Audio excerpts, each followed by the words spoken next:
Ladies and gentlemen, Big Hairy News.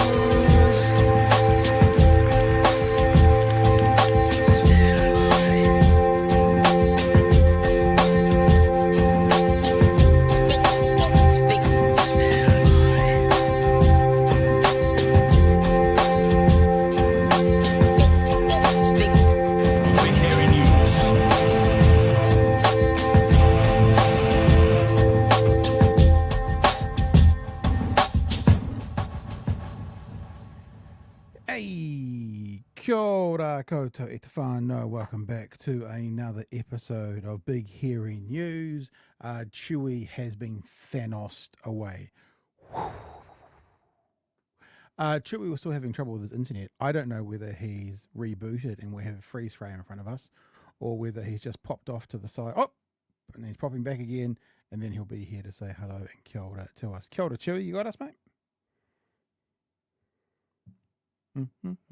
Need to put your mic on, brother. Got no mic. Can you hear me now? Yeah, there you are. Hello. Okay, just sorting out some issues here.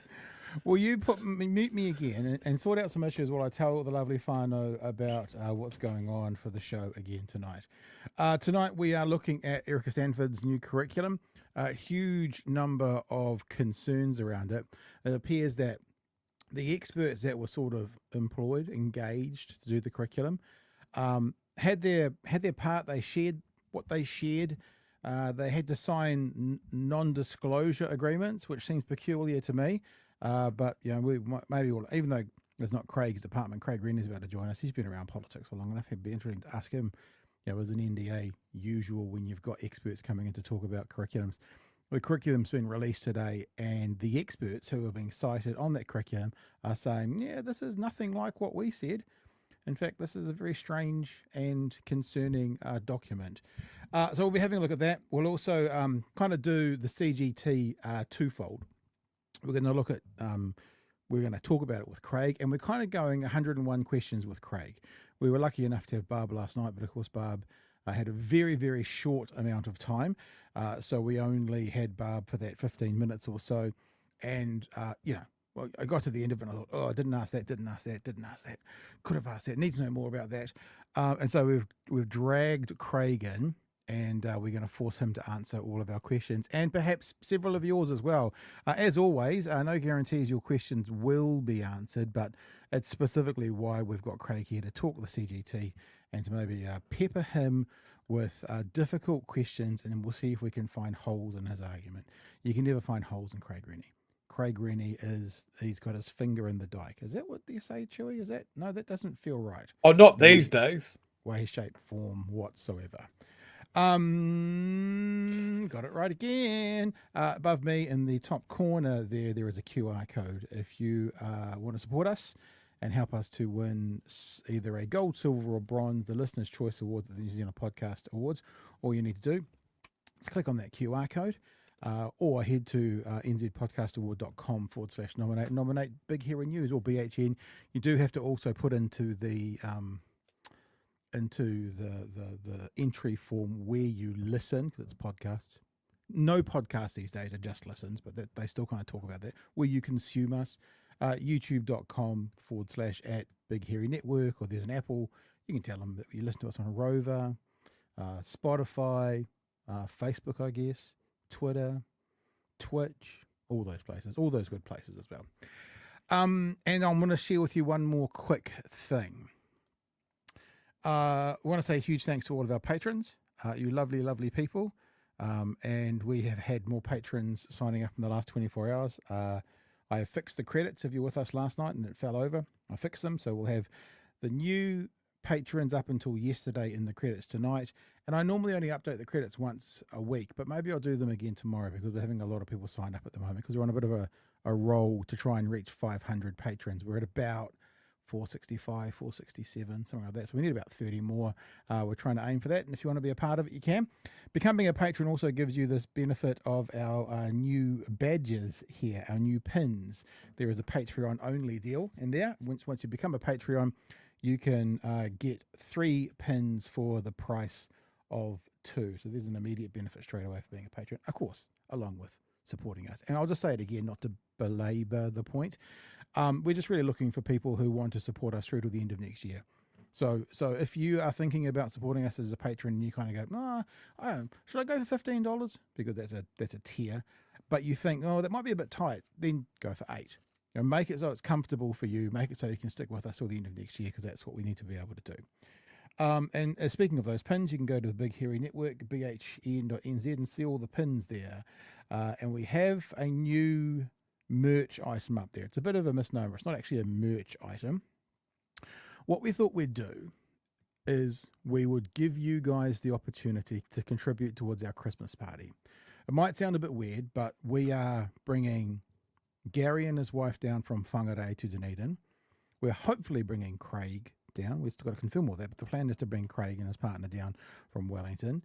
We've also got Magenta from Wellington, Emily from Christchurch. Kiwi Skirt's going to come down from Wellington. Yep, that's right. And bringing everybody to Dunedin to have a weekend, which is our Christmas party. Now, the lovely patrons are the people who are currently helping us do that, because that's one of the things we do with the patronage. So you guys get to be our patrons, and then we get to kind of say thanks to all the people who have been involved. Yoan, who is a web developer who's developed this, is coming down from Auckland. And I just thought the other day, if you had any interest at all, and this is not, I guess what I would say to you is, if you're tossing up between like, should I be a patron or should I just, do something for the Christmas party? Be a patron. The patron is the thing that's most important to get us through to the end of next year. But if you were thinking about what you could do and it's not about me or Chewie, it's about the whole BHN whānau who are putting this thing together, we thought we'd give you an opportunity to, how did you like the design? My wife did that design today, the BHN Christmas design.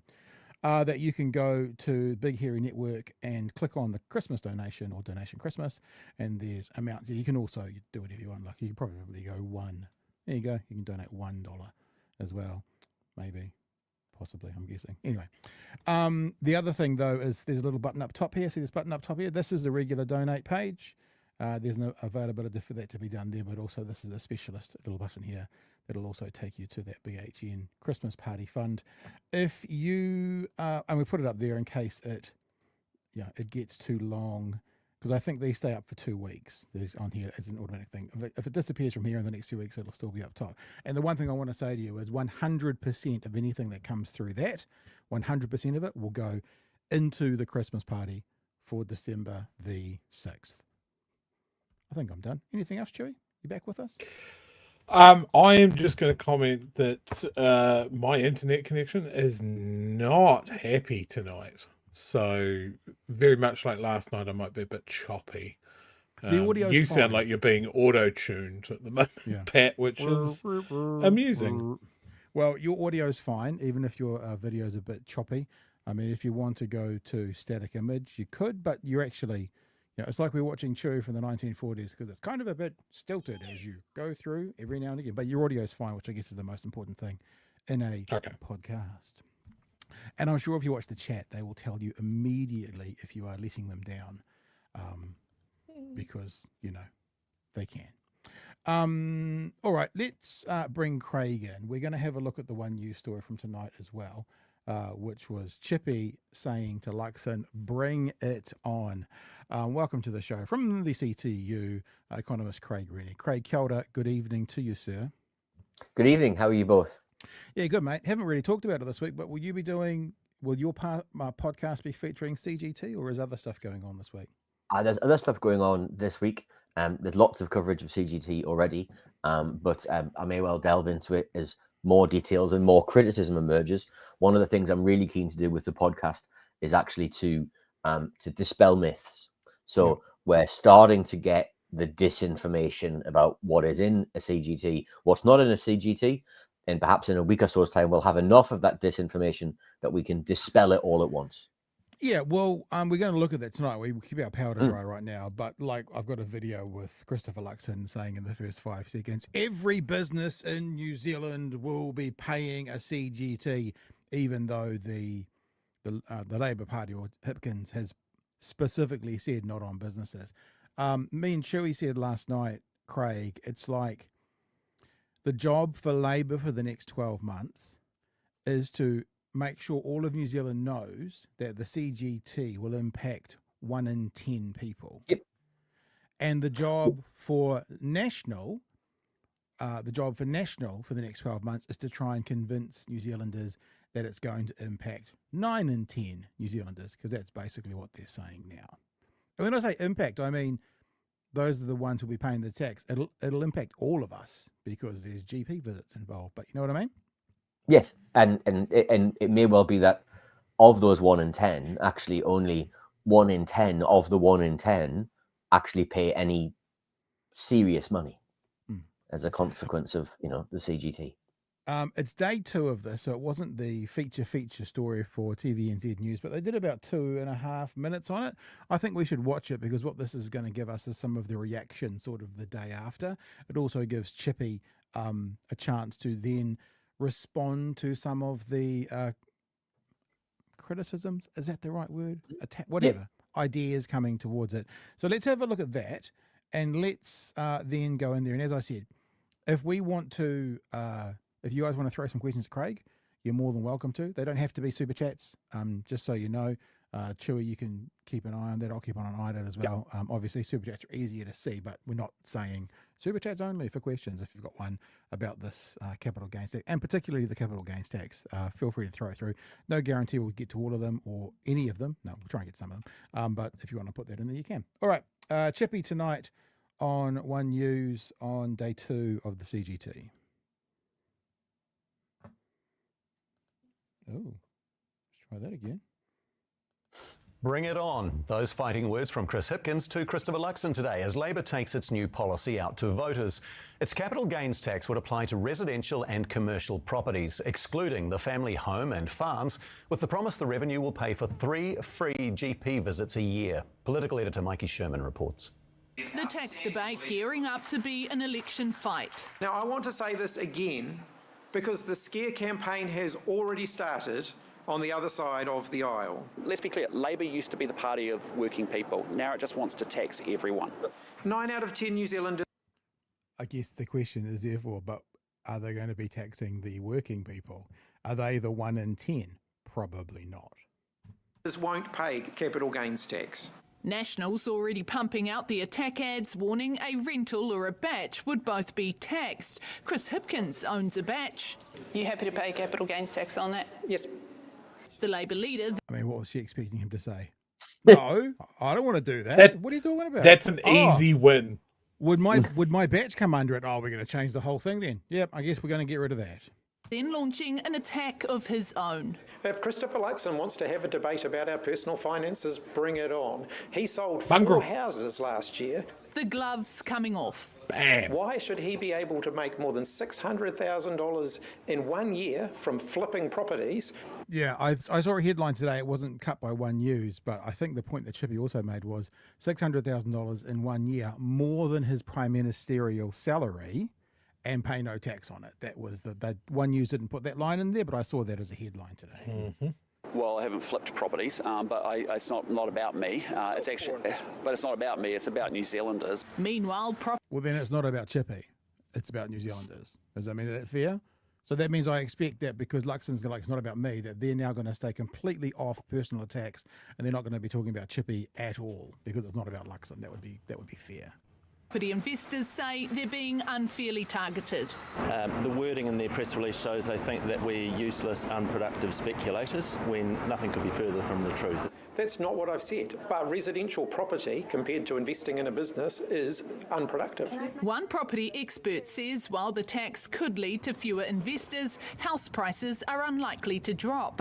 You look at Australia, the US, UK, Canada, all these places have capital gains tax, but house prices still go up. First-time buyers may well be wanting to buy a house that an investor buys, but there's no problem at the moment. There are plenty of houses on the market.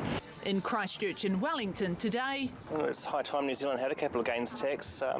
The house prices have been out of control for too many years now.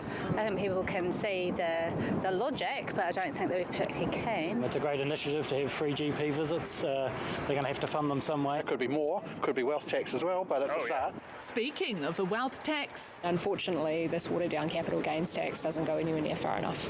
National also stirring over Hipkins' future finance minister. Well, maybe he's already got in his mind that Chloe Swarbrick's going to be the one implementing that policy. Hipkins again ruling that out too. I heard someone saying my name over and over again, so I stopped and looked down and noticed the finance minister couldn't get my name out of her mouth. Chris Hipkins also declaring a capital gains is the only tax on the table. Yeah, because I'm not a complete pushover like Christopher Luxon. I don't think the smaller parties should call all of the shots. A tax debate that'll dominate all the way to the election. Mikey Sherman, One News. I think let's just say congratulations, first of all. Many of us have been talking about this for a long time. I also think, on reflection, congratulations for doing it a year out to Labor, because now the conversation can be had. You know, if it was 6 months out, you could muddy the waters and it might take 3 months to sort it out. And then by then people are voting, and you know what I mean? So it feels like maybe it's the right time to do it. Craig, why don't we just open the floor to you and get your initial thoughts on what Labor's offered before we get into some questions, and maybe take some questions from the punters as well. Sure. So first things first, New Zealand needs serious tax reform generally. Right? We have a very strange taxation system in comparison to the rest of the world. We tax labour and we tax consumption, and they generate far more income than if we were in any other comparable jurisdiction in the world. We put essentially the weight of taxation on workers and on people who consume goods, who also, generally speaking, tend to be workers. If people are interested, there's product out there that actually helps spread this message there. Craig, sorry to interrupt. I don't know why I thought of that right now, but it just kind of popped up there. So anyway, continue, sir. So there's a really we have a really odd system. It's not what we call a broad-based system. Now, the New Zealand tax experts will cite an idea that IRD has, which is called broad-based low rate, which is where you tax lots of things, but you only tax them a little bit so they don't cause any distortions inside the system. Instead, New Zealand has a narrow-based high rate system. If you happen to be earning, you pay from your first dollar of income earned, and you pay every time you go to the shops. There are very few loopholes in the CGT system, in the GST system in New Zealand, but that's it. And as a consequence, when things turn bad, when we look for new revenue, we don't have the sources of new revenue in terms of other forms of tax to help pay for things, do for things. Secondly, as a consequence of that very narrow system, we get these wild distortions in the system. If I invest money in new plant and equipment, then not only do I lose money because the plant and equipment ages, it depreciates, over time it becomes less useful, right? But also I don't get any profit at the end of it. I get taxed on all of the output that I produce as a consequence of that plant, equipment, machinery. Right. If I was to buy the factory the machinery sits in, the factory will go up in value over time if you look after it. Even better, if I just buy residential property, that will almost certainly go up over time. All of that going up over time is tax-free.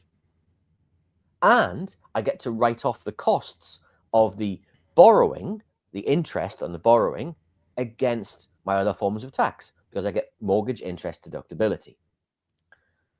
So if you're a rational investor, of course you're going to choose to pour more money into residential and commercial property investment rather than into the productive side of the economy, which is producing the things that we actually want, the outputs that we want, the goods, the services, the other things, because the tax system is incentivizing you to do that. So we have this very strange system in New Zealand. Added to that, we know we have a range of revenue challenges, fiscal challenges that are coming to us. We have an aging population. We just do. We have increasing health needs. That's a good thing. People live longer. We can treat more illnesses. That's actually a good thing. We should celebrate the fact that we can do that. But it costs money. We know we need to be spending more money in health and in education and in social services. We know we have a welfare state that's frankly not fit for purpose in many places, and we need to be spending more to look after people and allowing them to lead lives of dignity. We have frankly, an outrageous child poverty problem in this country, and it astonishes me that we allow so many children to live in the levels of poverty that we do. And it should be the first issue of politicians anytime they wake up in the morning, but it's not for many of them. Anyway, all of that said, that means we need more money. Now, if we choose to get that more money, we can either choose to get it from the existing sources we have, income tax, GST, corporation tax, or we can broaden the base. We can add to the different tax sources that we have. As a consequence, a CGT not only helps reduce the wild incentives that exist in the New Zealand economy, it not only brings in new sources of revenue, a CGT's revenue grows over time. And so it helps manage long-term fiscal risks much better than other sources of income, which might fall or which might remain fairly flat. So a CGT is a really good idea. The best time to have delivered a CGT, unfortunately for New Zealand, is 30 years ago, but the next best time is now. So we should be delivering a CGT. It brings us in line with, I think, everywhere but 2 or 3 jurisdictions around the OECD.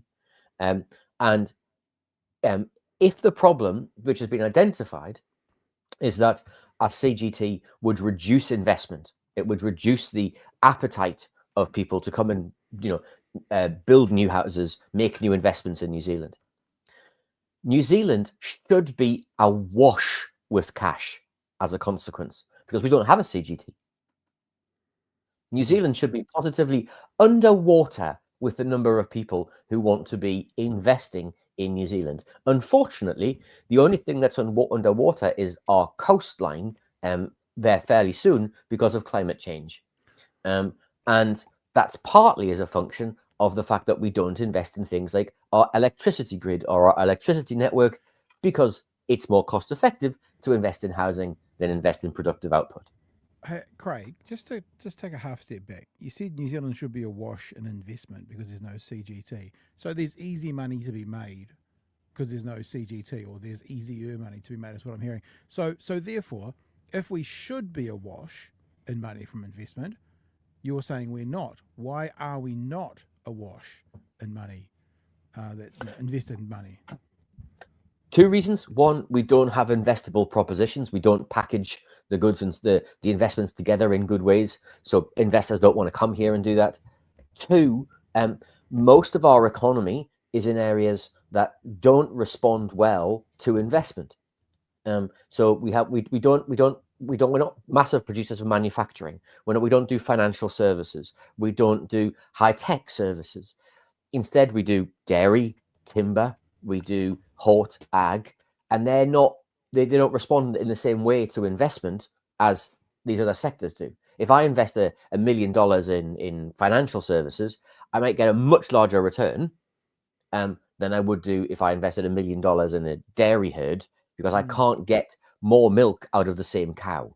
I'm going to get the same amount of staff. And as a consequence, that's how we end up where we are. But that's partly also because so much of New Zealanders' investments are in their bricks and mortar, in the houses that we're in, right?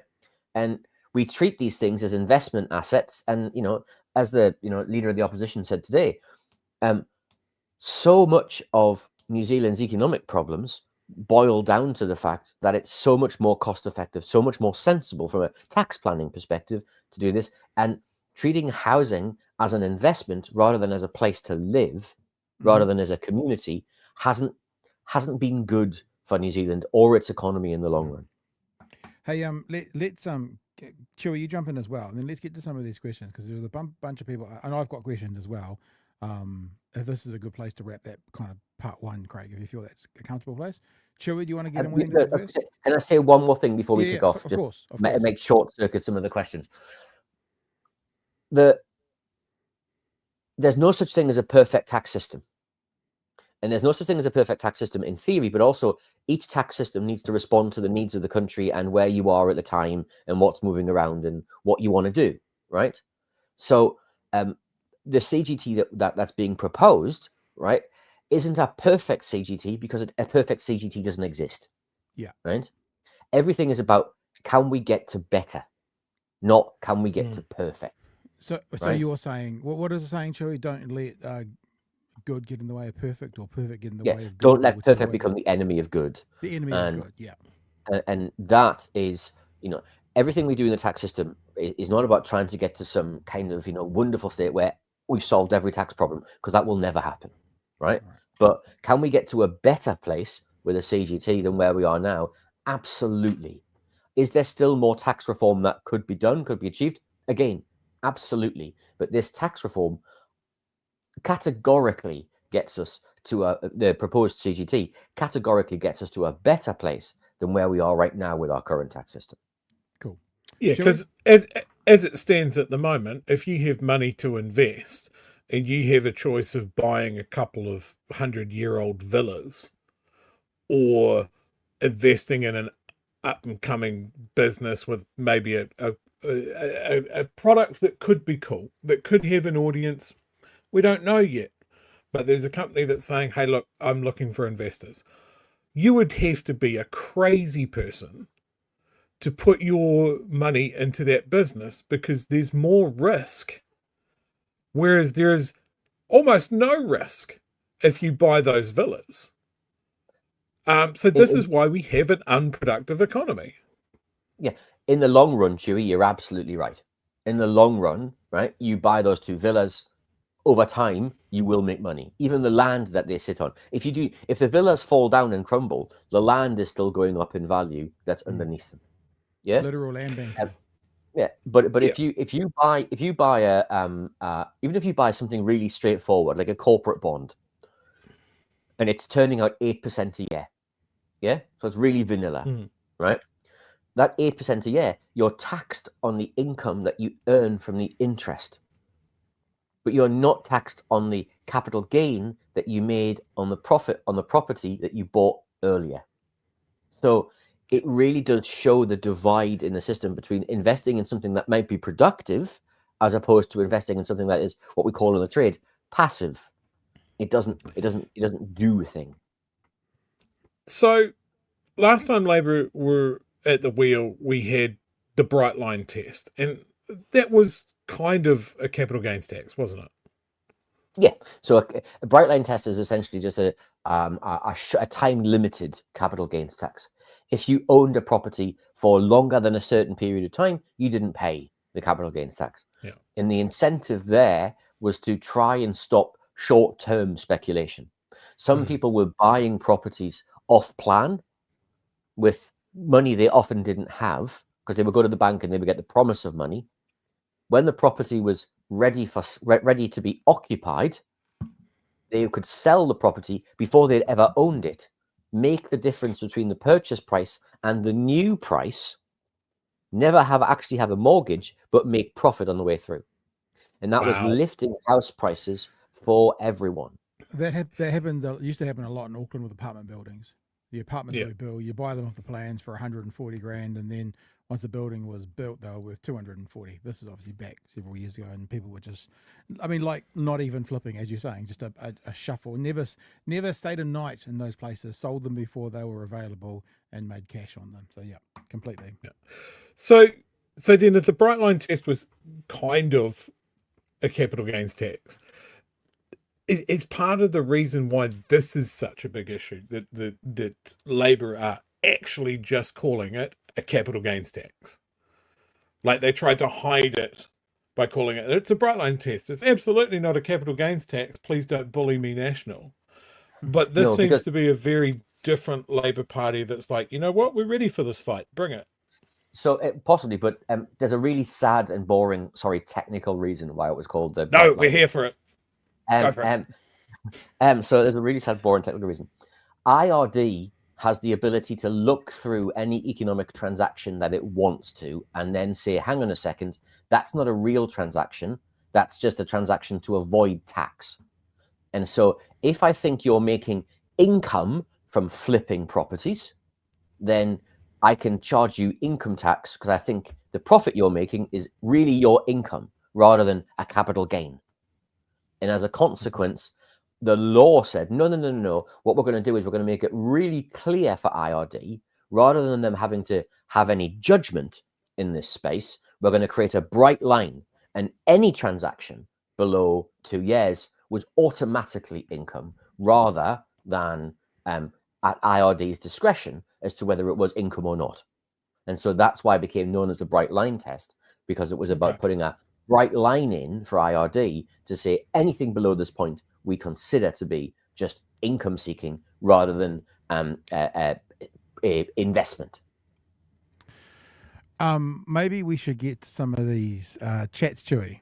What do you think? We put some chats out there that people have been firing in. And yes, chat, I've just upped my volume a little bit, so hopefully that's better. Strange that it's not doing it, but we'll see if that makes a difference. Okay, some of them are super chats, some of them aren't. Craig, I guess if we've got a half dozen or 10 of them, maybe sort of a minute on each if we can get to it or whatever. Arvid's has kicked us off. Sorry to delete your face there completely, Craig, but we'll come back to you in a sec. Arvid says, I don't want to pit you against Barb, Craig, but can you speak on a wealth tax not working unless we get Aussie on board? How many studies have proven that wealth flights is a non-issue comparatively? Just a little adding to that, I talked about your podcast about, was it with you, Millionaire Migration, or was that Gary? Did you do Millionaire Migration? So Gary did Millionaire Migration with your mate from the electricity sector, whose name? Oh, Ed, yeah. Ed, with Ed. And basically said something like everyone's always talking about millionaire migration or wealth flight. And in the UK, something like when they brought in the capital gains tax, and 0.3% of millionaires went elsewhere. So an effect that didn't impact, obviously, the tax take at all. That's just, so I said it was your podcast last night. Excuse me, it was probably Gary's. That's all right. So I'm flattered. So in terms of wealth, Britain doesn't have a wealth tax. Britain has a thing called non-dom status, where you could avoid taxes if you weren't domiciled in the country for so long. And so when we changed the laws on that, some very wealthy people fled the country. The evidence on that is pretty mixed, is the honest answer. Norway saw some capital flight when it increased its wealth tax. It raised it from 1.1 to 1.7%, and it saw a few millionaires leave the country, right? The key thing for me is actually not about whether or not a wealth tax or a capital gains tax is, preferable on whether or not money will leave or not. For me, it's about applicability. We can make a capital gains tax work tomorrow. The systems exist around the world. In fact, we turn off the systems in international accounting software when we bring them to New Zealand because we don't have a capital gains tax. It's just turn them off. It's really straightforward. For properties, it's even more straightforward, most of which already have a council valuation or a property valuation, which can be used to work out how much they were worth before the capital gains tax system started.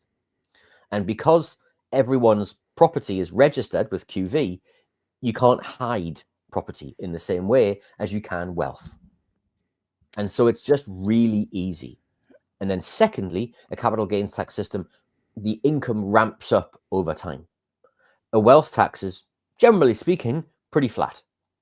And so unless you start raising the income again, the amounts that you're charging. And so this is just simply, what's the best tax system? Again, as I said at the beginning, there isn't a perfect tax system. It's what's the tax system that you need at that point in time. And in order to be able to get this underway, in order to be able to get stuff done, this is the best tax system in terms of a CGT or a wealth tax that you could turn on and make start. Does it mean that we shouldn't investigate a wealth tax in the future? Absolutely not. We should always keep a wealth tax, on the boil. Any good taxation system should be looking at a range of different taxes that could be useful at any particular point in time, because what you want is a tax system that's fit for purpose for your economy. I've got a question. how much, Craig, per year at the minute are we taking out of our coffers when it comes to landlord reimbursements, tax cuts, and big tobacco? I know it's 23 billion overall, but what is it per annum? Oh, crikey! So, so in the first, so it'll be around in the first budget, it would be about $3.5 billion a year, and then in the second budget, it would be about $1.8 billion a year. So that would then make for $5.3 billion a year each year across the forecast period. So I was listening to the announcement yesterday, and they said 700 million. Yes. And my reaction was, that doesn't sound like a lot.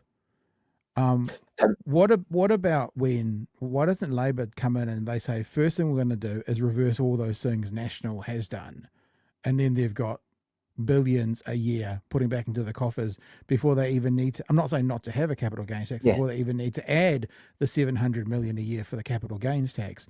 Like, is that something that would have been, I'm not saying smarter, but I'm thinking about big dollar figures here, and 700 million is a lot when you're talking about buying a house, but running a country, it doesn't feel like quite so much.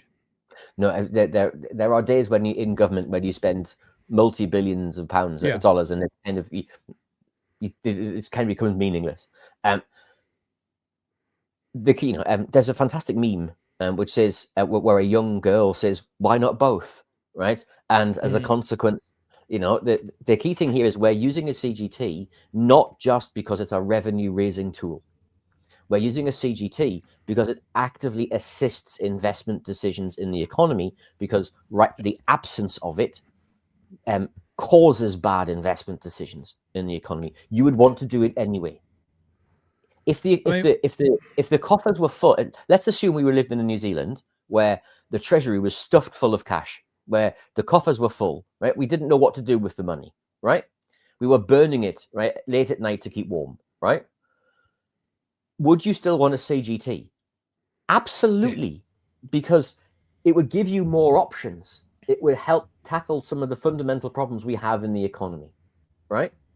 Right. So why not both is the answer. There are some of the tax reforms that were offered over the last budget. For example, the investment boost program, $6.7 billion to businesses, massively untargeted, hugely open to being abused. Right. It can be much more narrowly targeted. It can be focused on things that you want it to be, and it would save billions of dollars.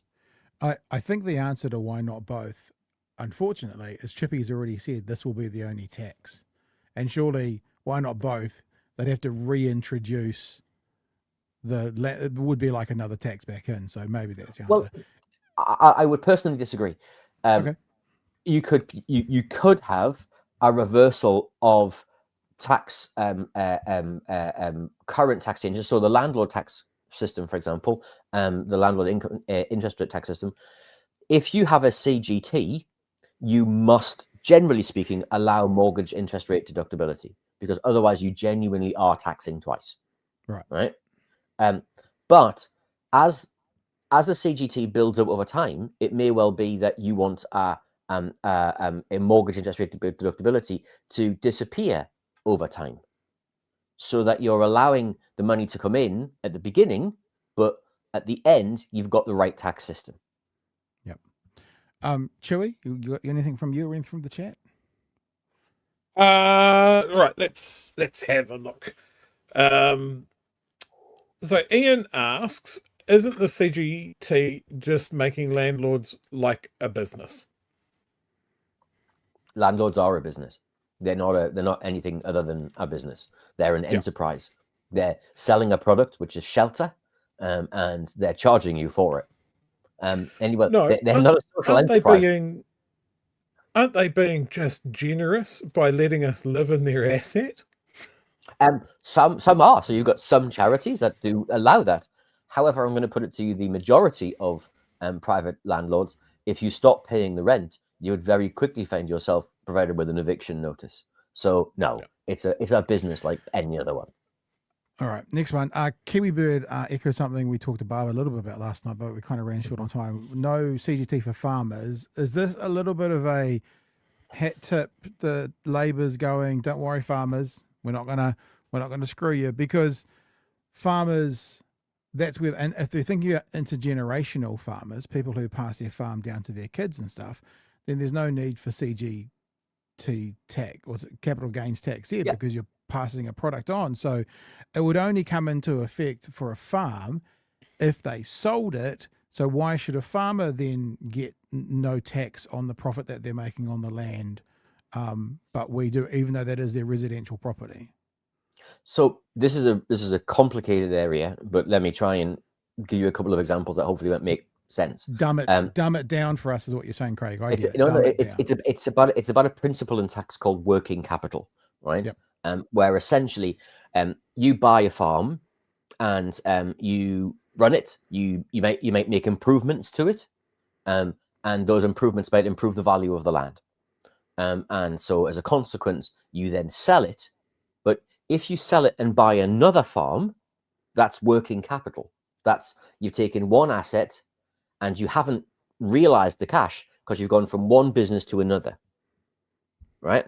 That's normally not taxed in any system around the world. That wouldn't be taxed. That would be simply because you haven't made a profit because you haven't realized the cash.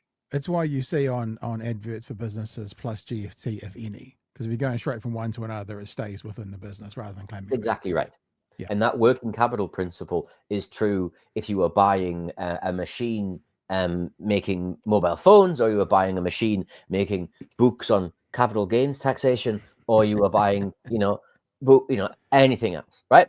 As a consequence, right, that working capital principle applies to farms. Now, if you were transferring that money from your from the land to your KiwiSaver, that's working capital because your KiwiSaver is working capital.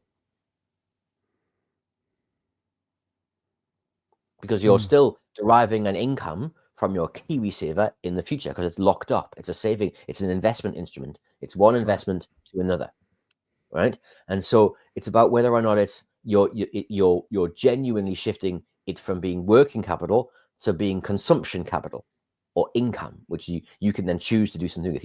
You could take the money and put it on black in Rio, right? That's not working capital, right?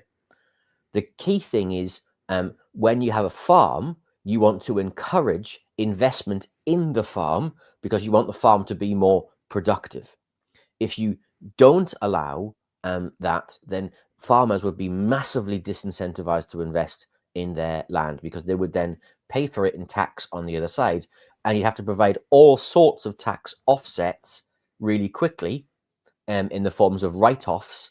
And the whole thing would get really complicated really quickly. And then if I can give you one final thing, which makes the thing even more complicated, where you have a farm that is a bit smaller, the difference between the residential part of the farm and the commercial part of the farm gets a bit blurry, where you've got a small holding. And as a consequence, how much of the house, because you live in the house, that's exempt from capital gains, but how much of the house is your garden, and so therefore exempt, and how much is actually a commercial enterprise? Yeah. Right. I've got a couple more questions, Chewie, but do you got anything more for Craig right now on this while we've got him here? The one thing that I've seen get brought up a lot is why are we going with a capital gains tax rather than a land value tax?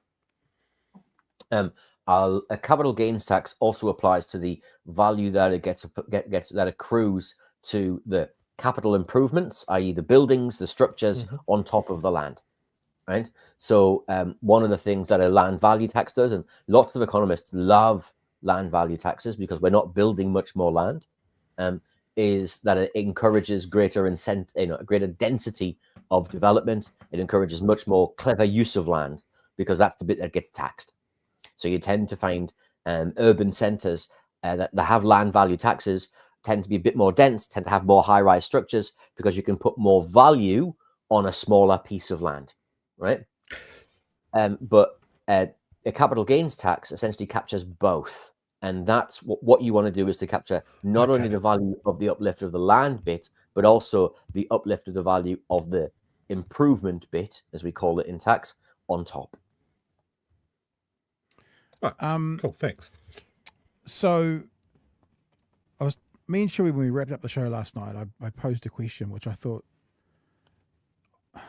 it's kind of putting your money where your mouth is. Lots of lefties are very, very pro capital gains tax. And I just had this thought yesterday after watching the One News story. They gave the example of the $500,000 house on the 1st of July 2027 that then gets sold for $600,000. They make $100,000 capital gain. They pay $28,000 in tax. Is there any feeling amongst you guys who talk about this? It's very easy when something's not likely to happen to go, yes, I support that. It's like the opposition party can promise anything. But when the sector of society that's a bit more middle-ish kind of go, do I really want to lose $56,000 out of my $200,000 capital gain as I'm going into retirement? Is there a feeling that this will, because it's normally about 2/3 is the number of people that are keen for a capital gains tax. That's what some of the research says. Is there still a confidence that 2/3 will stay at 2/3 once this became a reality and they did actually have to start paying $28,000 on every $100,000 they made?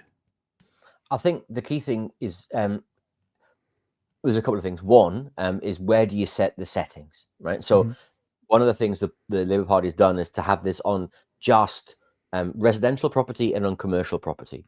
What that means is there are still other investment groups that you can invest in and not pay a capital gains tax. So your KiwiSaver, your the shares, right? So you can still invest in other classes, get exposure to capital gain, but you're doing so in ways that improve the economy. And so I think what it will do is it will change the investment incentives and the investment decisions of people, which might mean that many people still avoid having ever to pay a capital gains tax. So I think that improves the saleability, if that's the right word, of that proposition. Secondly, and I think the thing that the party's done really well is tie it to something that you're going to get, which is health, which is GP outcomes. Right now, if we think about the people who are likely to have property, you are more likely to have property as you get older. As you get older, as someone who's increasingly tenuously youth adjacent, you go to the GP more, right? You go to the doctor more, right? So the attractiveness of the other side also becomes more important, right? So it's about making sure that the selling proposition, what you're going to do with that, outweighs any feeling that you might, I might pay that at some point in time in the future. And I think that's going to be the trick, is making sure that the value proposition, right, is so compelling that yes, you're happy to take that against the theoretical risk that you might pay something in the future at a certain date. The GP thing as well. I've heard some conversations or seen some conversations on the internet today, and that 28% thing. And look, I'm not saying that this is a bad thing, but this is a reality thing. Tax generally works out a huge number of people pay a very small amount. 15% GST. This is a few people pay a larger amount, which I'm down for. But I've seen some commentary online from people saying, well, I'm going to give up, be taxed, give up, not saying it like it's not owed, $56,000 on my $200,000 profit, which last year I paid nothing on, and I'm going to get $300 worth of hospitals visits in return, thinking obviously about themselves, not the community. Is it going to be a harder sell at all? Are people going to bring it on board? Are we this is what it comes down to. Are we a community or are we individuals? How's this going to end up? I think it's a great question. One of the, selling a tax increase is always difficult unless there's a super compelling reason why you're doing it. And the example that I've heard thrown around was about a veterinary practice where the veterinary practice owns the building that it's in, and over time it's now going to have to pay a CGT, which means the poor owners of the veterinary practice are now going to be worse off, right? Well, hang on a second. The vet nurse inside that practice is paying income tax on every dollar earned. Yeah. I'll bet good money the veterinary practice would like the vet nurse to be able to access a GP practice, a GP visit, so that they can get back to work, so that they're more productive in that workplace, right? There's an equity argument. There's an economic sort of a resource efficiency argument, which says that this is why we're doing this. But as you say, Pat, fundamentally, there's just there's a moral argument here, which says we can't live in a country where we say to people who have often on the very lowest incomes, if you make an extra dollar, I'm gonna take 10.5 cents off you, right? Just for the first income tax level, right? And I'm gonna keep doing that. But if you own the building, right, that I have to rent, right, and which the government pays my rent in because I can't afford to pay the rent, right, I get that tax free. Right? That example of the vet's probably better to go. The guy who mows Christopher Luxon's lawns on his previous 7 rental properties was paying tax on his income, and then Luxon sold all those properties and paid none. So by my back of a cigarette packet calculations, right, 74% of people, if they kept using the GP at the same level, will never pay for a GP visit again. Right? Until National gets back in, you mean? You mean until the National gets back in again? But is that a better outcome than someone being legally able to avoid tax on the sale of their 5th property? Yeah. No, look, and I'm with you. It's these things that you see coming up today. That's why I want to talk to you. Hey, a little bit off topic. There's just 2 other questions. Sorry, dude. I'm probably longer than we should be. But when you talk about numbers, you say this is what it says. Numbers give you a true false, not like opinion sort of thing. Are there any sort of pro-national economists? Because economists are doing numbers. You're doing the numbers, right? And you say, this is what the numbers say. What does Luxon Group do when they're trying to sell a policy? Do they have economists in a multiverse that say, no, this 1 + 1 = 4? Do you have the equivalent on the other side? So you do. They tend to take a view that any new imposition of tax anywhere leads to a new distortion in the market and is bad, right? So they will believe that there's a horrible phrase, the market's currently in equilibrium. Everything's fine. It is where it is, right? You add a tax and there are winners and losers, right? And we don't want those winners and losers. We think things are fine where they are. Things are efficient where they are. I happen to disagree, right? That's why that then becomes a value judgment, because where things are happy or sad, that's not, economics can tell you where the numbers are, but what it can't tell you is which is good or bad. That's a political judgment. Right. So one side saying more tax is better, and the other side is saying more tax is worse. The commentary is on the opinion of better or worse, not on the number of the more tax. So let's pick a random number, right, to make this easy, right? Let's say the tax raises $1 billion, and it raises $1 billion from 4 people, right? Clearly, it's worse for those 4 people, right? But that money is used to buy everyone something really good, right? Now, there's a moral argument that says, okay, well, I believe everyone should have something that's really good, and it comes from these 4 people who clearly have lots of money, right? But on the other side, those people could have been spending that money in ways that were creating jobs, doing things, creating investment, so on and so forth, right? And so it just becomes a question of where you've got to make moral judgments here. That's why politics is not economics. Economics is a subject that should be in service of politics rather than the other way around. We don't put our politics at the service of our economics. Craig, I think we'll leave it there. We've had you for long enough. I was going to play another video, but I think me and Chewie we might just watch that video about Luxon, and then we can talk about the Trumpian plan at the moment of this government to basically say wet is dry.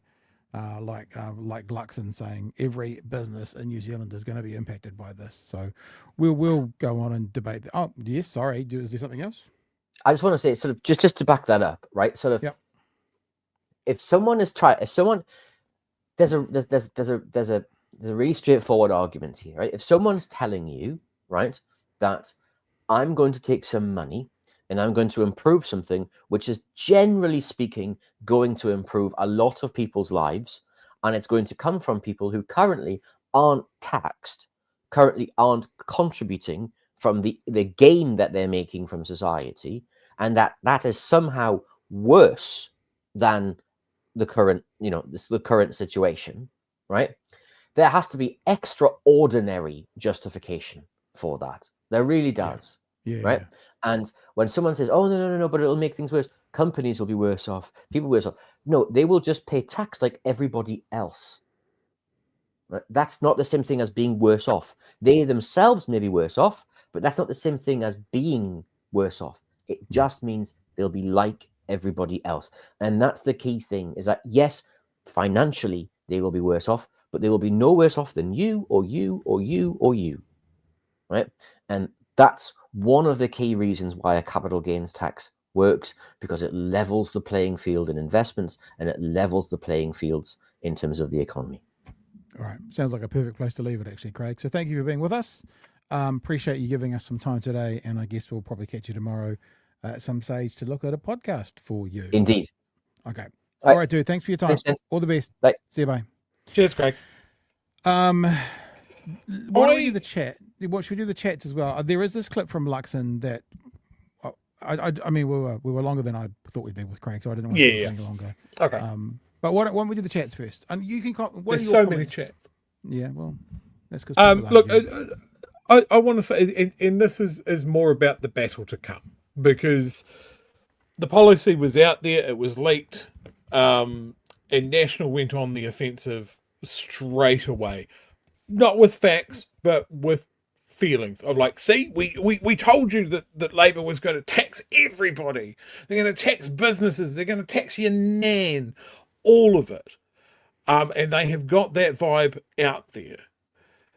Now, Labor's job is to pull it back to reality and talk to the majority, the people that are workers, are middle income owners, and go, look, we're not coming for your house. Yeah. We're not coming for your badge. We're not coming for this, that, and the other thing. This is not aimed at you. And I think we have seen the start of that, and something that we have all wanted on the show, a chippy on the offensive, straight out of the gates. Yeah, and you're right. So let's do this now before we do the chats, because me and Chewie were talking about this afternoon. It's like there are people in America who believe that China will pay the tariffs. China's paying the tariffs. No, China's going to pay them because Trump, and they said Luxon, because Trump has lied and lied and lied and lied and lied. And for some people, it doesn't get through. Listen to Luxon this afternoon from wherever he was in Asia. I don't think taxing our way out of recession is the way forward. You said a little while ago that we don't want to have an economy where people just keep flipping houses all the time, right? And is this not kind of a solution? This is a tax on every single business in New Zealand. This is a tax on every single business in New Zealand. This is a tax on every single business in New Zealand. Businesses are exempt. Now, I'll play it again. But one of the questions that no reporter asked, actually the only appropriate question should have been to the Prime Minister. Thanks, Prime Minister. Because, by the way, this is not a partisan question. This would be good journalism. Thanks, Prime Minister. You say every single business will be affected by a capital gains tax. Labor's policy exempts businesses. Could you square that circle for me? Nothing. Let's listen to it again. Listen to it again first. And is this not kind of a solution? This is a tax on every single business in New Zealand. Every single. Think about that corner dairy owner that actually has to operate from premises in a building that's going to get taxed. That ends up adding cost to that business owner. Why? It ends up putting a cost out to the consumer. So, yeah. What he's saying, right? What he's saying is when the landlord sells it, it's going to add cost. But that's not whilst the dairy owner is renting it. It's after. So this is in the house, Chewie, I think they'd call this a fabrication. In reality, we call this a fucking lie. There's actually more to play over this, but we won't do it just yet. We'll see if it comes up. But the thing that we were talking about, me and Chewie were talking about this afternoon is, as I said, lots of Americans think China's paying the tariffs, and they're not. But they went to the ballots thinking China pays the tariffs, and they voted thinking China's paying the tariffs. That wasn't true. As I said at the start, Labor's job is to educate everybody that this will only financially impact 1 in 10 New Zealanders. National will spend the next 12 months trying to convince you all that this is going to impact 9 out of 10 New Zealanders.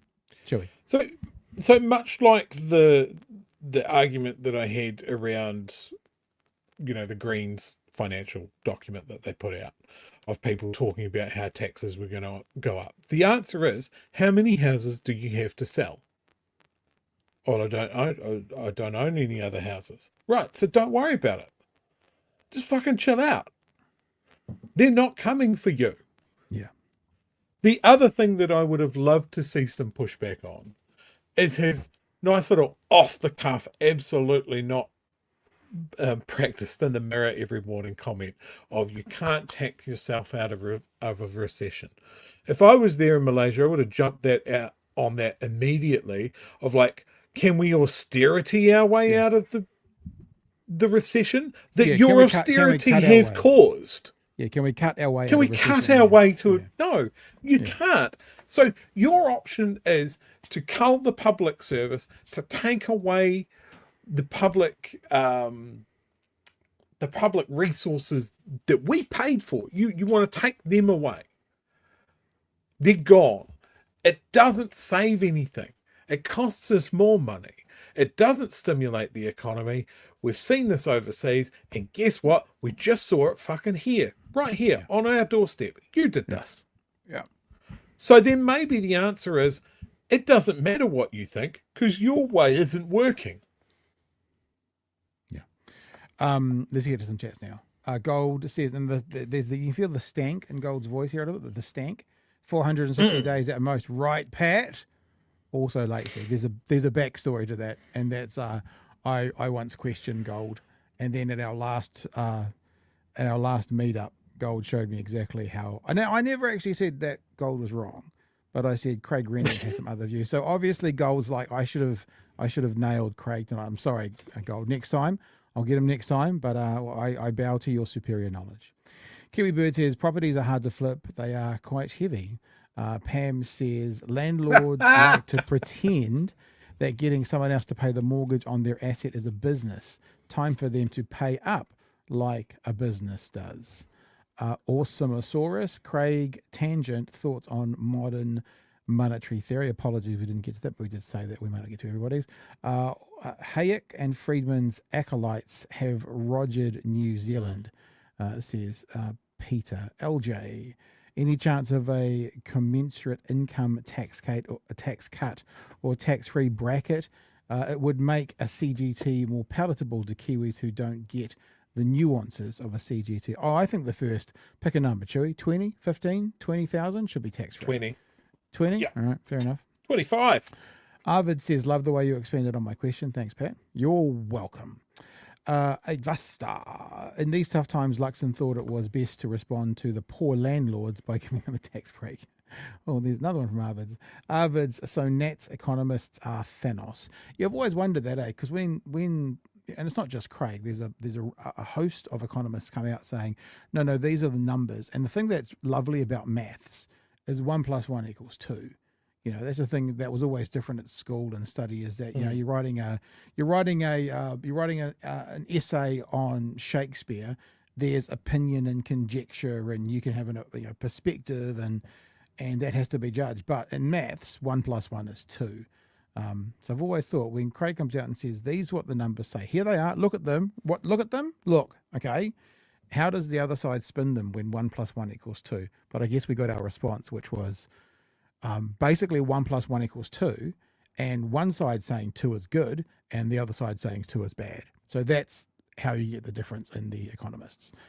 Although I do think that potentially you would not get always people agreeing actually on the numbers. So anyway. Yeah.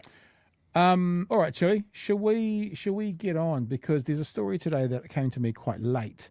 I didn't know too much about it, but it has. I imagine this might be a conversation for the next few days.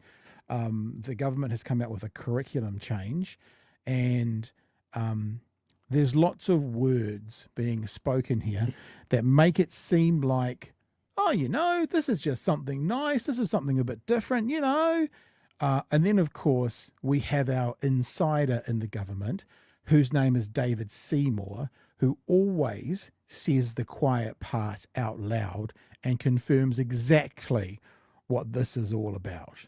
We'll get to that in a minute. The government has released the full draft. Oh. What are you doing? Okay. Bear with me. I'll go see why Stuff took that down. Just talk amongst yourselves. Nothing to see here. Nothing to see here. Well, while we're waiting, the other thing that I want to see more talk of is, like I brought this up last week with that Dutch railroad story, is I want to see our side talking about social profit. Yeah. Like, rather than just financial profit. Like, if we're talking about, hey, look, like you said, people will put a value on 3 GP visits, right? Yeah. Like, for me, that doesn't have a lot of value. Yeah. For me personally, if I was only thinking of myself, in fact, my first thought was I don't really need it, but other people do. I want them to say there is a huge societal profit for us in this, because it will save the health system so much money if people are able to get ahead of a problem rather than putting it off, rather than not getting the medicine because they can't afford the visit. All of that sort of thing. I want to see that as a consistent message from the left. Social profit. Yeah.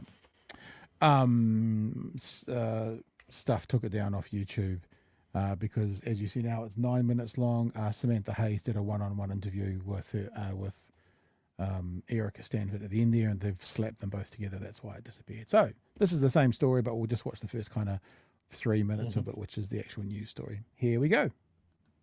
The government has released the full draft of the curriculum for years 0 to 10 students, with Education Minister Erica Stanford calling it another significant step towards delivering a world-class system. But the changes have prompted widespread criticism, with maths and social science experts, arts specialists and PE teachers all raising serious concerns. It's quite a broad spectrum. No. It's quite a broad spectrum of everybody. Can I just say, PE teachers, get in there. Yep. PE teachers, get in there in your Reeboks with your ankle socks and get into it. That's what I would say. Who were originally involved in the rewrite say they don't recognise what has been released despite their names being attached to it. And some say they were shut out of the process after signing NDAs. Senior correspondent Lisette Raymond reports. The bell rings and a 7-year-old would be sitting down for lessons on the civilization of ancient Egypt. Yeah, this is it, right? So imagine they're going to add all these new things in, Chewie, and not to bury the lead, guess what they're getting rid of in New Zealand? Guess what's disappearing from all over the place? Our own history? Maybe. Well, listen, eh? Nile Valley, the Bronze Age civilization, and... Can I say, it all sounds really interesting. Like, honestly, the subject matter that they're talking about is really interesting, but in New Zealand, at 7 years old, what's better to learn about? Egypt and the pharaohs, or our own history, the history of the land that they're in? And it's not that they're adding to, it's that they're eliminating the Te Reo Māori aspect of it. So, sorry, I've kind of given it away. There was a present at the end that I'm sure everyone already knew, and I've already given it away. The Iron Age. By year 5, they'd be learning about the Chinese dynasties. By year 8, they'd be across European imperial expansion. It is a curriculum of the 1950s, Chewie. It is actually what it is. So finally, Luxon is right that they're getting New Zealand back. Just stopping it there. It's just back. That's way back, like 75 years back. I have heard that the sun never sets on the British Empire. Have you heard that, Pat? Yeah, let's go. Head spinning, you're not the only one. The number of hours that students will be getting and teachers will be getting to learn this stuff, I'm not sure how any students or any teachers are going to fit this into their year's learning. History specialists, the latest to sound the alarm over the new curriculum. Hey, Snuffles, good name by the way, you wait. They give some examples of what 5-year-olds are going to be learning. You wait. Interesting topics seem to have been chosen, but overall the driving force of this seems to be a chronological narrative which ignores so many of the complexities of our history and global history. Erica Stanford's classroom refresh failing to win favour with many who spend their days there. We're expecting our year 1 children, so that's our 5-year-olds, That's to know that Theophratus circa 371 to 287 BC, described platforms and structures. In his botanical texts were used for centuries as primary references. What the Have fuck? they met a 5-year-old? This lady, and I'm going to go back to give her due credit, she has the best comedic timing of anyone I've almost ever said. You know, back in the 90s, there was the not jokes. I'm feeling really good. Not. Oh, yeah. This woman's timing, if we need to get to the end, is impeccable.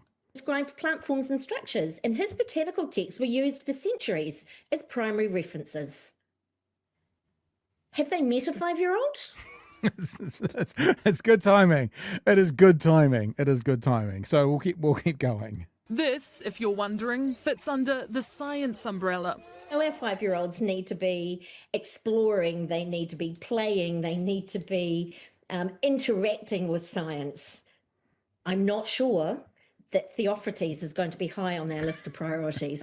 It's not just a lot for students to learn, but also the primary school teachers who will now have to teach it. It's impossible. It's unfair. Unless this process is paused, we're going to end up with an absolute disaster. Already, in open letters to the government, the arts associations of dance, drama, music and visual arts have said they feel blindsided. Maths experts have expressed deep concern over damaging changes. Maths. And Physical Education New Zealand has also written to express its shock. It's mind-blowing, Lizette, absolutely mind-blowing. Dr. Susie Smith was part of the initial writing group recruited to look at New Zealand's PE curriculum. Somewhere along the line, we're not sure, but somewhere along the line, we've been just shut out, I think. It feels like that. We cannot see our voice in this, and we cannot see our advice and guidance. People have been in this document that do not understand our subject area. For example, all Year 8 students would have strict learning guidelines around athletics. Which requires... And for us old people, that's Form 2, right? So all Form 2 students, Year 8. Thank you, Pat. Requires fartlek training and baton exchange and relay. Now, this is archaic. We haven't taught explicitly around athletics for years. I'm not saying athletics is a bad context, but I have an 11-year-old son, and trying to get my 11-year-old son to understand fartlek training is just ridiculous, absolutely ridiculous. When her advisory contract ended, she signed a non-disclosure agreement. Now she finds herself listed on the government's website as a contributor to a curriculum she doesn't recognise or believe in. Many people haven't been able to talk to one another in this process, which has been frustrating, but it also has meant that now we have a very messy and incomplete and incorrect curriculum document. You can't call consultation when the people on your advisory panels have non-disclosure agreements.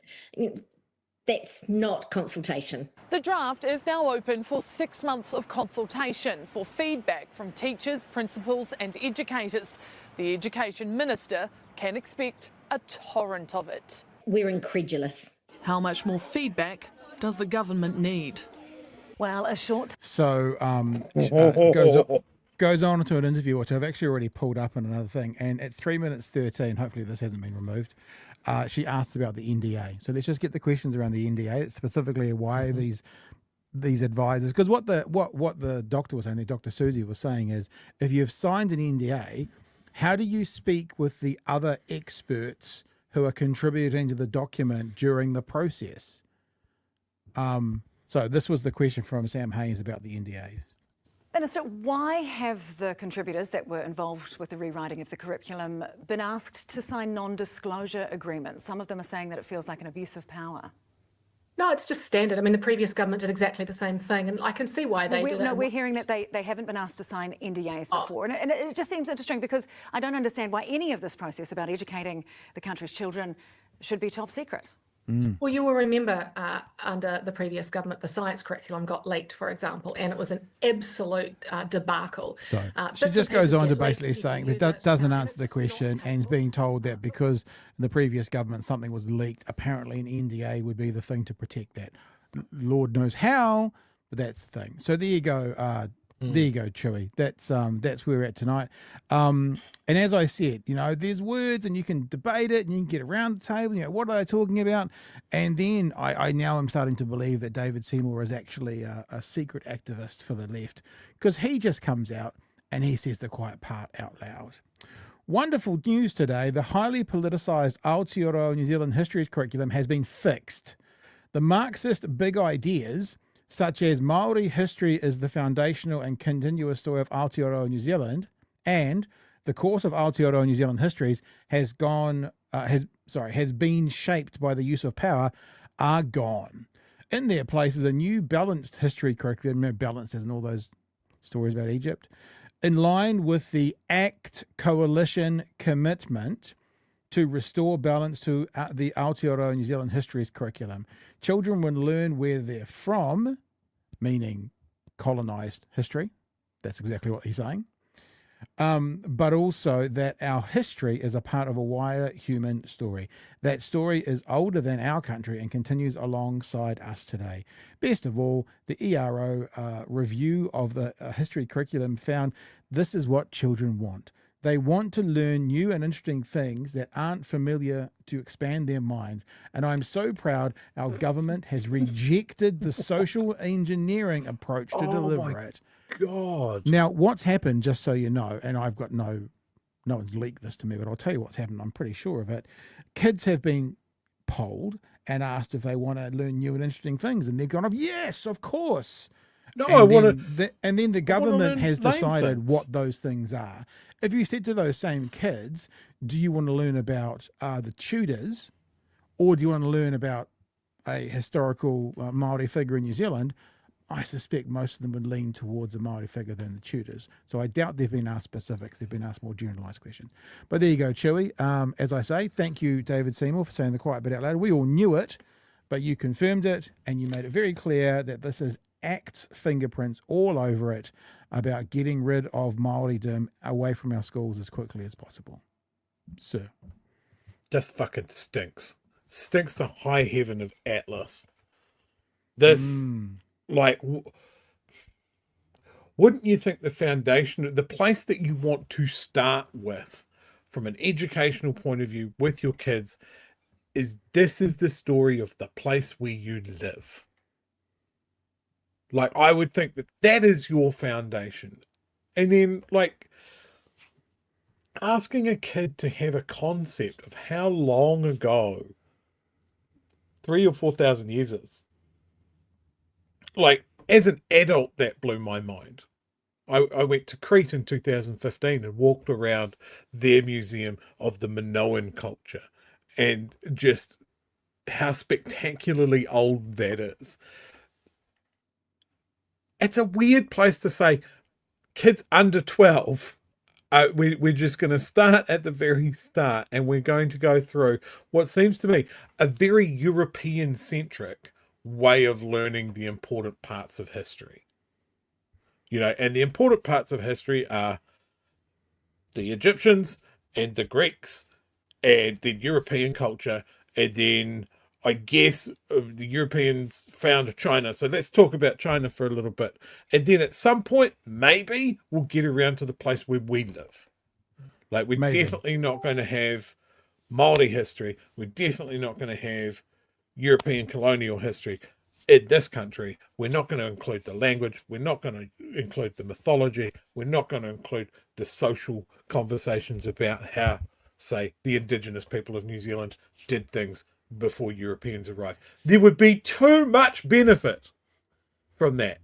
For Seymour to call it Marxist, I want to go, have you read Marx? Yeah. It's a great question. Great question. This is the thing, these people that use these labels. Mr. Seymour, could you explain to me Marxism as you understand it? How is history Marxist? You twat. Because know Marx just wrote about people working in factories and how it was shit and it could be better. I'm all for teaching that to children. They have made a pretty big error, though. And you can see that they haven't looked into this, because as soon as they do look into this, some of their more conservative Christian followers aren't going to be happy, because when those 5-year-olds are learning about Theophrastus and find out that he's a native of Lesbos, I think that's going to go against everything they believe, because the word Lesbos is going to be an extreme to any of the Christian conservatives. That'll be thrown out very, very quickly. There is actually one other thing I wanted to mention, though, as well, Chewie. This whole new curriculum, yeah? But remember, this government has the hour-a-day initiative for schools. Your child will spend on average 1 hour of each day on reading, 1 hour on writing, and 1 hour on maths. And we've done this before. 9 till 3 is 6 hours. Take out an hour and a half for breaks, you're at 4.5 hours.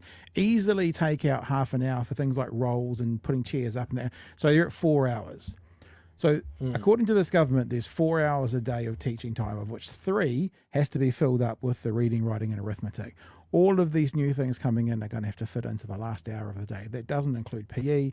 That doesn't include assemblies at school. That doesn't include music. That doesn't include any of those other things. 1 hour a day is what they fill in. So at the start of their term, they brought this stuff in, minimum hour a day. Halfway through that term, they seem to be bringing in more policy and more curriculum ideas that will make this first policy a near impossibility to actually do. So where are they? And where are we with this whole thing? Madness. Oh gosh, 6-starred messages. All right, let's have a quick look. In fairness, Winnie still occasionally gets up in Parliament and declares, Carthage must be destroyed. Gold says, what would happen if all teachers refused to teach it and stuck with what they have? Don't know. Jesse says, Erica denied to comment on the curriculum. I see what we did there. I picked it up. Kiwi Bird, we love big Marxist ideas. At least he had ideas. Another one from Kiwi Bird. Teach the kids about Marx and Engels. That's new. And Arvids again says, some of those civilizations were pretty gay. I actually, and like we said, in fact, the history representative on the story said, some of those topics are amazing. They'll be great fun, but you do have to, especially when you've got 3 hours a day out of your 4 hours of teaching spent on other things, you do have to decide what is going to take priority. And ancient, the rule of China in the 400s, to me, doesn't feel as important as, for example, the history of the treaty in New Zealand. I don't want people to learn history in the way that I did. Like, and this is what it reeks of, right? Is I'm 45, the people that are making this decision are my age or older, and they're just going back to their own education, and they're sort of going, well, it was right for me. The world has fucking moved on.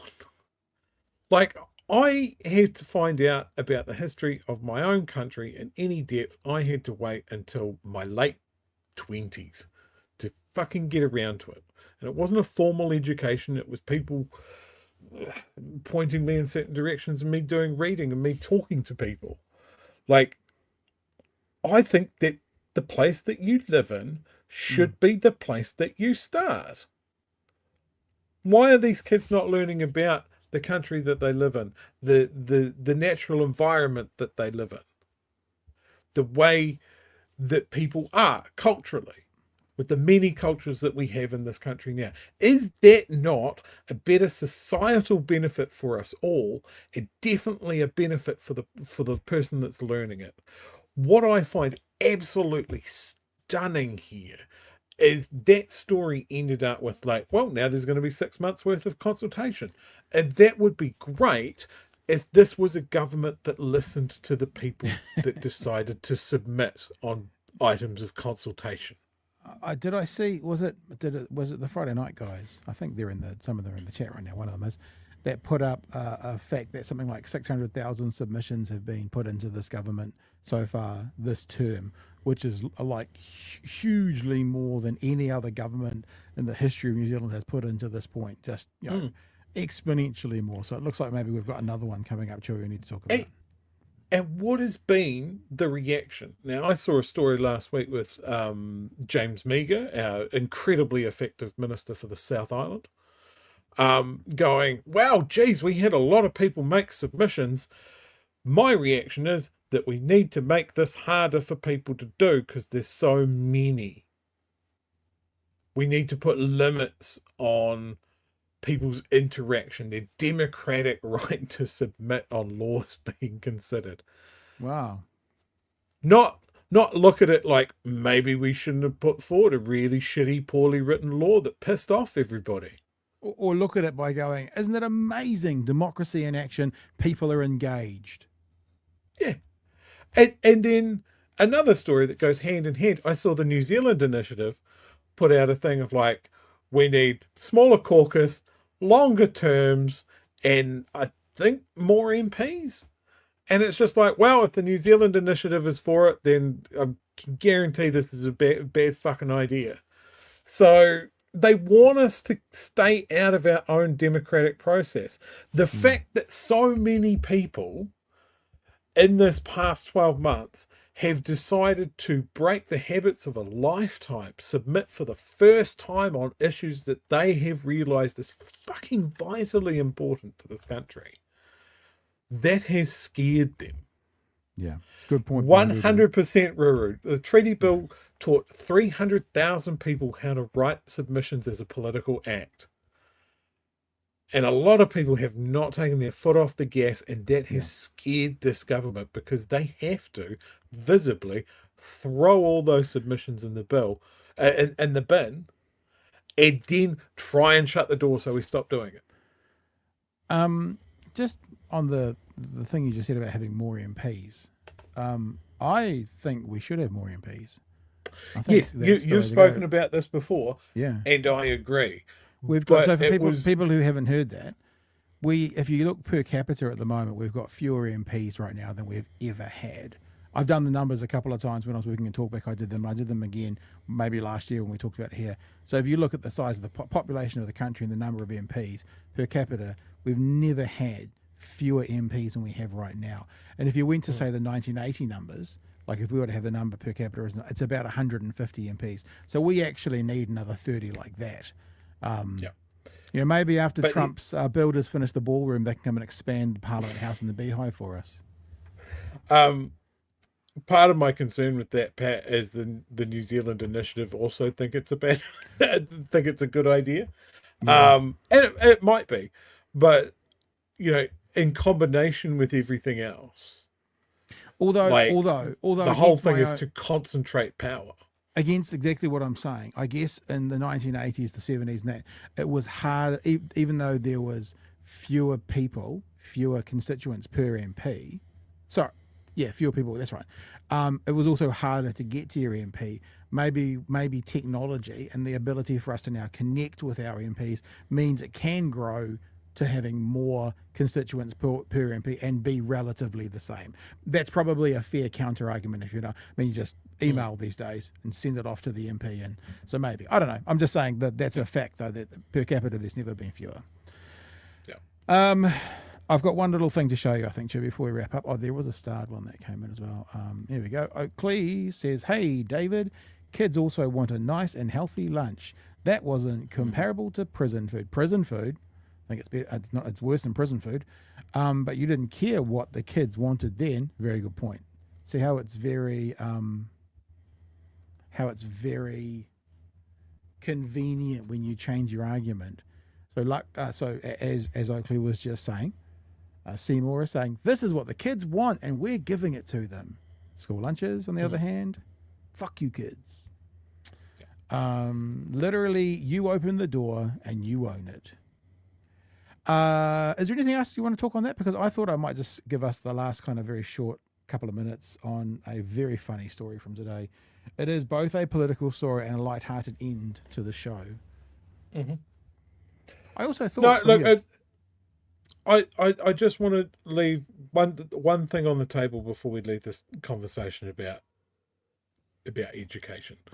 Is the people going after making massive changes to our curriculum very clearly have an idea that we are minimizing the participation and the visibility of the Indigenous people of New Zealand and our history in favour of other better, whiter civilizations, or ones that have, the European civilization heavily tried to draw direct lines between the civilization of Egypt and ancient Greece and Rome to their own civilizations, and that has led to just a tower of European supremacy, and I just don't see how it fits. It's enormously interesting stuff to learn at some point. I just don't see why it's foundational for those under 10. Yeah. Dinosaurs. Hey, do dinosaurs. Big tick from me. Dinosaur. Before we move on, and we're going to move on, Brother Monk just brought something up. Heard from Dunks yet. I was going to say something that we missed last night on the old Mr. Garner conversation. And what we missed, Chewie, was we were talking about the 68% that are 103,000, the earners. But remember what Duncan Garner was about was these lazy teachers who hate you and want a long holiday and get paid too much. There's another 30+% of teachers who don't earn $103,000. So the beginning teachers on whatever it is, 60 or 65 or $70,000, were they allowed to go out in March? Because I realised what's happened today, which is sort of what I predicted, is I put that clip up about the 70% of teachers onto my toxic feed. Is that what they call Twitter these days? Toxic. And of course, everyone is straight, not everyone, but a bunch of people straight away, haha, you proved his point. Oh, 68% versus 70%. It's like, it's without the context of the rest of the conversation, which is him saying, remember that teachers want to make families suffer. Without that context, people do just look at the 68% at 103,000 versus 70% over 106,000 and go, hey, basically. But then again, they're dishonest actors. Like there was a bunch of people saying, wow, Pat was saying it's 68% are over 103,000. And I had to go and go, no, it's literally not what we said in the conversation. But without the context of the broader part, and the bit that I think I missed, that the show missed, was we were talking about the 103,000 earners, but we weren't talking about the 70,000 earners. There's $103,000 is the top scale for teachers, right? But there's a whole bunch of people, 1 in 3, who are earning well below that. And we didn't really talk about them. And so I can see how people are kind of going 68%, 70%, even though it's not the same. So yeah, you need the whole context for that conversation. So maybe I should have put up the whole context rather than a clip. But then again, that's what we do. It's getting good engagement. Which is not always good. I saw something in the chat. I had a look at the... Sorry, go ahead. No, you go. You look at there. I was going to say, I looked at some of the comments on that Big Hairy Lies video. And if I had one question to ask Duncan Garner, I'd be like, do you read the comments that you get? And would you honestly want to share a room with the people making them? Because I look at our chat and I go, and we have shared a room with our chat before. Consensually. Consensually. Yes. Yeah, nobody's been kidnapped at this point. No roofies. But they're just weird sycophants, and it's something that all right-wing commentators have in common. They're just weirdos. There was numerous people in the chats, including some of our guys, saying, well, you guys should get together and have a chat and da-da-da-da, it'd be interesting. I'm just like, I just don't know how productive it would be. I'm not concerned about talking to anyone anytime. I mean, Chip, we've done this before. Literally talk to alt-right commentators from America and, Chantel Baker, and I'm not backwards and coming forwards, but I'm kind of like, what's the outcome? Okay. Entertainment is an outcome. It'll be fun, but what purpose would it serve? This whole just get me on and we'll talk. I mean, what are we doing with that? What is it going to achieve? I don't know. I'm not closed off to it, but we'll see. We'll see. I'm not. There's no advances in doing that, by the way. But I'm just some people would enjoy it in our chat. Some people would basically say, I'm never watching you again in our chat for that. And Whatever. Maybe that can be our Patreon Christmas special with Duncan Garner. Lose half our patrons. Hey, let's get to the funniest news story of the day. It's only on video and it's only 60 seconds, but it is freaking hilarious. Have a listen to One News from tonight. Oh. All right, and as the Prime Minister was celebrating a trade deal on this trip, Benedict, a correction from back home. What can you tell us? Yeah, well, this was really interesting. As we were leaving the East Asia Summit yesterday in Malaysia, the Prime Minister put out a tweet basically celebrating that we've now moved up to a comprehensive strategic relationship with those ASEAN countries. But it appears to be the wording of that tweet which caused offence with our Foreign Minister, Winston Peters. Christopher Luxon, in his social media post, said, "I have struck a deal," to which Winston Peters tweeted back, "We." And I think it's, fair enough of the Foreign Minister to be saying, hey, look, this is a team effort here. It's not just you striking these deals. On the other hand, it's probably not the most diplomatic way that Mr. Peters could have put it. But coming back here to APEC, though, all eyes now are moving on to that leaders' dinner tonight, where both Christopher Luxon and Donald Trump will be in attendance. It's pretty hilarious. And I'll be careful. It's a little bit like the last night conversation where you don't ever really brag about your numbers. Because if you brag about your numbers, as soon as someone kind of from the other side overtakes you, then you look like an absolute plonker. So saying this out loud, I realize probably in the future I may take down or delete a tweet, but deleting a tweet is one of the most embarrassing things you can do. Because it either means you realize you've completely messed up, or, I'm using this word on purpose, your handlers have basically told you to get that fucking thing down immediately. Old Winnie, we, but how about Luxon? Me.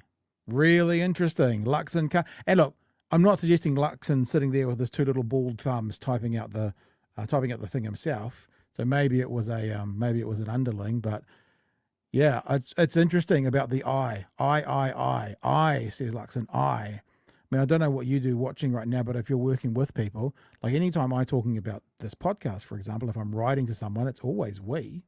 We'd love to talk to you. We, it's a we thing. Lux and I think fucking good, fair enough too, Winnie. Fair enough. He actually made the right call to pull him up on it, and then embarrassing that he either had to back down because he got told to, or he realized, rot roll, maybe not. Pretty funny though. Yeah, look, Winston's going to get in every cheap shot he can over the next couple of months. Because again, as we've said with David Seymour, part of National's problem is that their coalition partners are going to want to tear off big chunks of National's vote as well. Yeah. So the call is coming from within the house, Mr. Luxon. I've seen a few people in the chat ask about my T-shirt. I'll show you. It's Frankenstein blowing a bubble. See? Frankenstein chewing gum. That's cool. Yeah. I didn't realize it was pink until people pointed it out to me. I thought it was kind of a red or salmon. Boys wear salmon, something like that. I don't know. All right, team. I think we're pretty much wrapped up. Yeah, I think we're pretty much wrapped up. Remember, if you haven't done so far, we would love your nomination for a New Zealand Podcast Award. I'm cheated that time because I went like that to see which hand that was. So that means I can do that. The QR code takes you to the nzpodcastawards.com /. And if you've been watching us for the last 3 or 4 or 5 nights and you've heard us say this a few times and you haven't done it, how about doing it now? Because you know what it's like. It's like you get to the end of the day and you forget to do something, and it's like, oh shit, didn't buy that lotto ticket and lotto's just finished. It's that kind of thing. Oh, so how about if you haven't done it yet and you're watching right now, you're one of the 770 people watching right now, and you haven't done it yet, you scan the QR code, you give us a nomination for the Listener Award, Big Hearing News, and you can use the Apple address or the YouTube address or whatever for how you listen to us. And thank you. We really appreciate it. We really appreciate your support. Chewie, anything you want to wrap with? I'm going to leave on one thing since we're talking about education and history and stuff like that. one thing that I keep on coming back to, which is an excellent series that you're paid for because you're taxpayers, is where's it gone? Where's it? Oh, I got rid of it. Radio New Zealand's New Zealand History Show. Yeah, that's on YouTube is excellent. It's such a good resource and such little bite-sized pieces that just covers New Zealand history in a really accessible way. It's good for adults. It's good for kids. They've done an excellent job of it. If you're not familiar with it, go and have a wee look. It's a brilliant piece of work.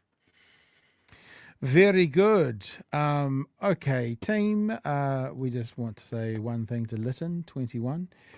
All this we makes me think you're turning French.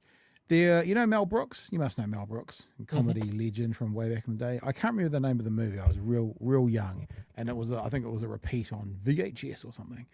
But he was one of these things where he often plays 3 roles in his own movies, and it was he was playing like a servant boy in a French castle. So it was French aristocrats, and he would walk around with a bucket and go, "Oui, oui, monsieur," because he was French, and then they would piss in his bucket, and so he was the piss boy. "Oui, oui, monsieur. Oui, oui, monsieur." The piss boy. No, I don't remember what it was called. Maybe someone out there will. Since you're going to talk about Mel Brooks, just jump on YouTube and search "Springtime for Hitler." Yeah, it's very good. It's very good. And just think about recasting it as "Springtime for Trump," and it's probably not a bad little parallel. All right, Whānau. Got a couple of potentials lined up for tomorrow night. Malcolm Mulholland is doing a hikoi, a big walk and a big fundraiser, and I've been talking to his people for the last wee while, and Daniel from the NZNO is involved, and we might have Malcolm on tomorrow night to have a bit of a talk about what he's up to.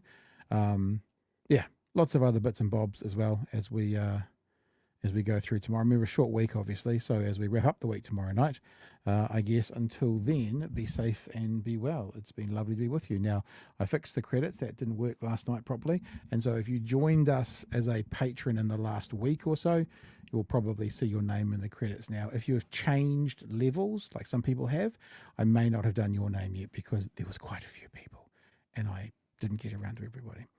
If you've become a patron in the last day or so, you won't be in there yet, but that'll be my next job, either tomorrow or I normally do it on a Monday because then it gives people the chance to get in there.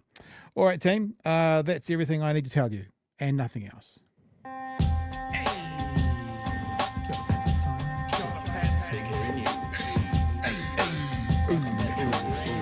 Remix.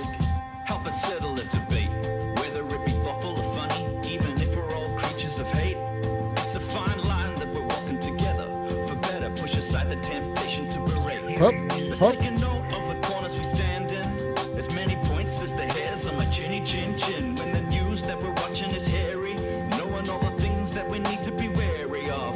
Like the rich have their hand out for rewards, while the many have to work at what they can't afford. And the rest of us ain't paying attention, or maybe have questions we're too worried to mention. Other media is still dwelling on trivial facts, vetting bees from the rice and the mice from the rats, and picking and choosing a warpath to run, and linking ourselves with the hill to die on. It's gotta come down to a welcoming vibe, with an A and a self and a higher in mind. All heavily either this way or that, and we'll be analyzed by what Chewie and Pat. With the evil in the world trying to mess with your head, and you're sitting on the couch, you're thinking chivalry's dead.